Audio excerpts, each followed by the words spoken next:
എന്റെ സുഹൃത്തുക്കളെ, സഹോദരങ്ങളെ, ഈ അള്ളാഹു നൽകിയ തീരുമാനത്തിൽ, ഈമാനിൽ, തൗഹീദിൽ, ഇസ്തിഖാമത്തിൽ കൃത്യമായി നിലകൊണ്ടുപോകാൻ ഞാൻ എന്തു ചെയ്യണം എന്ന് ചോദിക്കുന്നവർക്ക് 2 മിനിറ്റ് നിങ്ങളൊന്ന് ശ്രദ്ധിക്ക്. ഈ പറയുന്ന കാര്യങ്ങൾ നമ്മുടെ ജീവിതത്തിൽ ഉണ്ടെങ്കിൽ നമുക്ക് ഈ നേട്ടങ്ങൾ നേടാം. ഒന്ന്, വിശുദ്ധ ഖുർആനിന്റെ പാരായണം, പഠനം. എന്ത് നന്മയിലേക്കും ആദ്യം അതാണ് വരിക.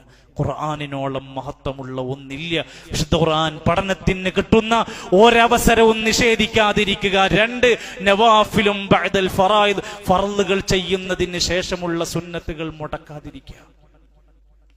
ഒരു സുന്നത്തും നിസാരമായി കാണാതിരിക്കുക. 3, ദവാമു ദിക്രില്ലാഹി ഫിൽ ഖൽബി വൽ ലിസാൻ, ഖൽബ് കൊണ്ടും നാവ് കൊണ്ടും ദിക്റുള്ളവനായി നാവിനെയും ഖൽബിനെയും ദിക്റുള്ള കൊണ്ട് സ്മരിച്ചുകൊണ്ട് അല്ലാഹനെ ഓർത്ത് നനക്കുന്നവനായി മാറുക.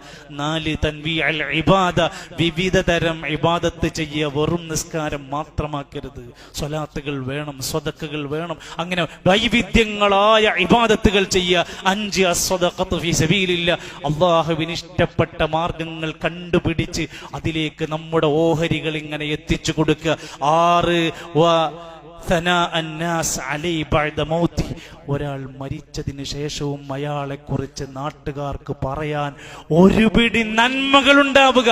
നമ്മുടെ ജനാസ ഇങ്ങനെ എടുത്തുകൊണ്ടുപോകുമ്പോ, അയാളാണ് എനിക്ക് അന്ന് മരുന്ന് വാങ്ങാനുള്ള പണം തന്നത്, അയാളാണ് എനിക്ക് അന്നൊരു പ്രത്യേക ഘട്ടത്തിൽ ആ പ്രാർത്ഥന പഠിപ്പിച്ചത്, അയാളാണ് എനിക്കെന്നും രാവിലെ ആ സന്ദേശം അയച്ചു തന്നിരുന്നത്, അയാളാണ് എനിക്ക് ആ ഖുർആനിന്റെ ഓഡിയോ എന്നും മുടങ്ങാതെ തന്നത് എന്ന് പറയാവുന്ന നന്മയുടെ പ്രചാരകനായാൽ നമുക്ക് ഇസ്തിഖാമത്തുണ്ട്. 7, വമുജാലസത്തു സ്വാലിഹീൻ, വൃത്തികെട്ട തിന്മകളുടെ തോന്നിവാസികളുടെ കൂട്ടത്തിൽ നിന്ന് മാറി നന്മയുടെ സ്വാലിഹീങ്ങളുടെ നല്ല മനുഷ്യന്മാരുടെ കൂടെയുള്ള നടത്തവും ഇരുത്തവും സഞ്ചാരവും നീ ഉണ്ടാക്കുക.